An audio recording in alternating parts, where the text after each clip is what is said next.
My name's Kevin Mernane. I'm currently a person served at Bancroft here in Plainsboro. I was asked to share a bit of my story with you, which includes some details about my injury and stages of my recovery. I was injured in a car accident on March 7th, 1980, at the age of 18. If you're trying to do the math, I'm 54 years old now, since I know some of you are. Prior to my injury, I was a freshman at Villanova University, working towards earning a business degree. I had plans for the future, but then something happened. During spring break of my freshman year, my friend from high school and I went to visit his roommate in Dover, New Jersey.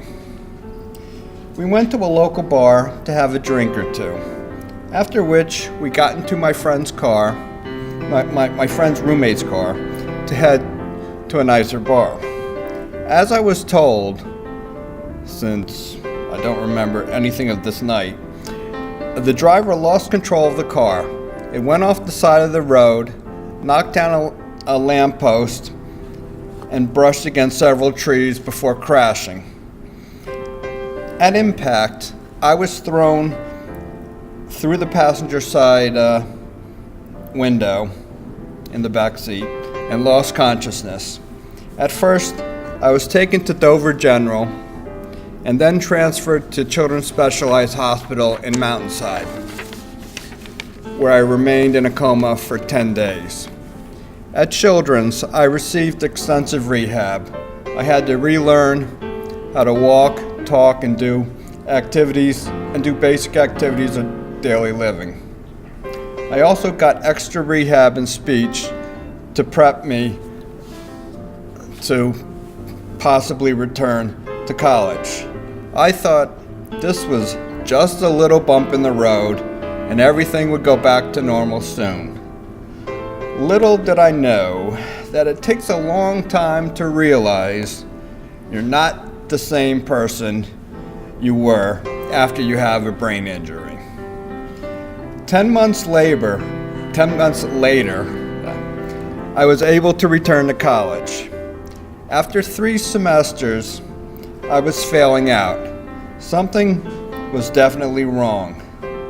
College was not right for me at that point. In 1982, I joined a cognitive retraining program at Rutgers Medical School with an additional focus on social skills training.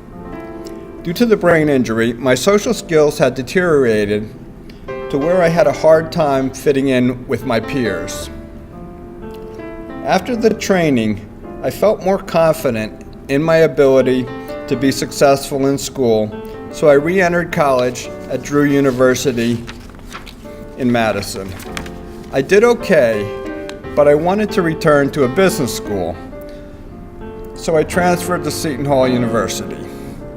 During my senior year, I developed a seizure disorder that increased my level of fatigue and began my list of medications that I continue to take to this day.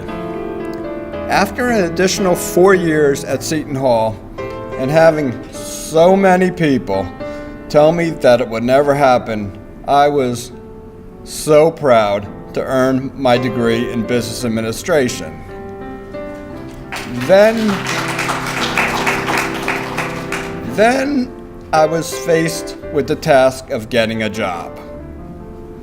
I had a hard time finding a job in my field because my interviewing skills were weak.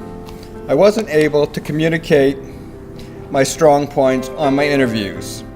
I also had a hard time explaining why it took me 7 years to graduate and why I attended 3 schools in the process. After a few months, I was able to land my first job as a management trainee. But for various reasons, none of the jobs that I held over the next 10 years were right for me. Throughout this time, I was living with my parents. Due to more economic reasons, It was hard for me to keep a job between the continued fatigue, the seizure disorder, and difficulty keeping appropriate levels of speed and accuracy on the job. This string of difficulties ended when my neurologist put me on permanent disability in 2002. For the next 13 years, I spent time with my family and friends from back home. Then there came a point where I was not really doing anything and I was sleeping a lot. My mom was wondering if it was a depression, and perhaps it could have been. My parents thought it might give me the boost I needed to get back to doing something, anything, if I entered a rehab facility. So in April of last year, I came to Bancroft of Plainsboro. In some ways, it was slightly depressing to think about going back to rehab, but I understood what my parents were trying to accomplish. I didn't argue with them because on some level, I agreed that I needed help. It was a hard pill to swallow. The goal was to get back to being more active, stimulate my mind, and get professional help. While at Bancroft, I've had the opportunity to participate in community reentry activities. For the first time since college, I'm living in an independent apartment. I've also recently begun doing volunteer work in the community, and it feels good to help out.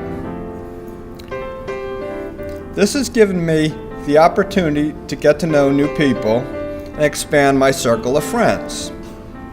I have been getting back to exercising, taking care of myself physically, mentally, and definitely socially. So, I've told you a little bit about myself and my story, and how being at Bancroft has helped me improve myself in a number of ways. You never feel like you're fully recovered after a brain injury.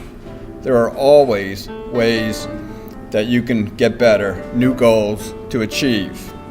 Even though I've had to accept a new life for myself after my injury, I've come to a point where I'm ready to take on new challenges to meet new goals.